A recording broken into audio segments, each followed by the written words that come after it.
Now, children, another formation when horizontal movements on the Earth's surface act in opposite direction.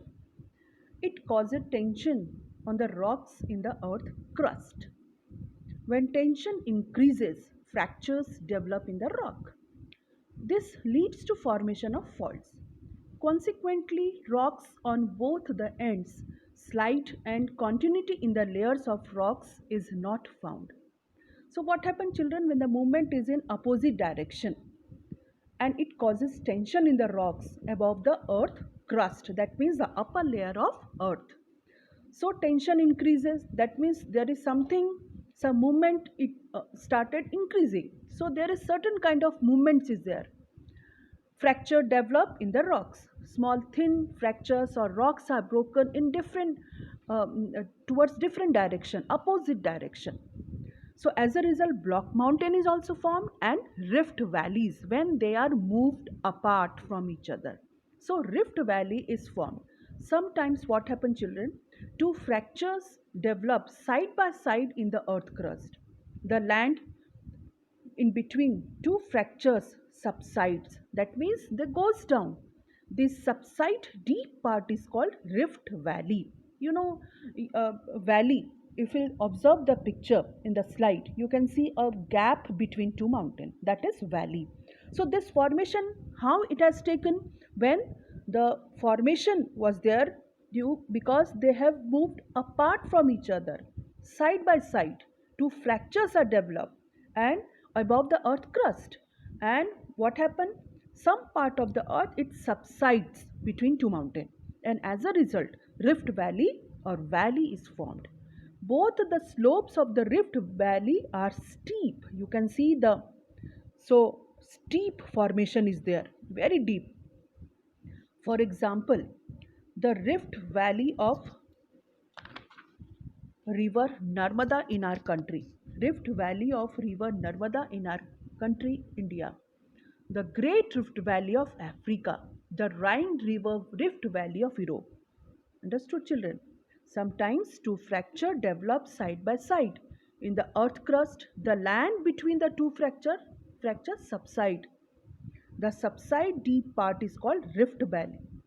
Both the slopes of rift valley are steep. For example, the rift valley of river Narmada in India, you can see in this picture, and the great rift valley of Africa. See, the great rift valley of Africa has been formed since so many millions of years ago. The Rhine river valley of Europe, you can see in this picture, rift valley picture, you can see gap between two mountains. See, children, these were the slow movement. I told you in previous class that slow movements are always constructive. They are not destructive. So remember, children, slow movement is very constructive. The formation can be in the form of continent, can be in form of plateaus, it can be in form of valleys, mountains. So they are constructive, and this slow movement is very slow, it is continuous, it is happening continuously, and the formation is still, formation is there. So we never know after so many years, after so many years what will be the formation, still formation is going on. And these formation are happen above the earth's surface. Now, children, we will see continent building api-orogenic movement. See, already we are studying, as we are studying about slow movement, so we should know that continent building formation is due to slow movement, and this is also known as api-orogenic movement. Slow movements occur towards the center, from the earth center towards the earth crust. Because of these movements, a vast part of earth crust is uplifted or gets subsided. When the part of earth's crust is uplifted, continents are formed, that means it raises above the ocean or sea, then the continents are formed. Therefore these movements are called continent building movement. These movements are called continent building movement. So continent building movements, these movements are very slow. Understood? These movements are very slow, and when some part of earth crust is uplifted, above the mean sea level. I told you that some part of earth crust is, if it is uplifted above mean sea level, then the continents are formed. You know how many continents are there above our earth's surface? Yes, you should know that 7 continents are there. Write in your copy and learn it properly.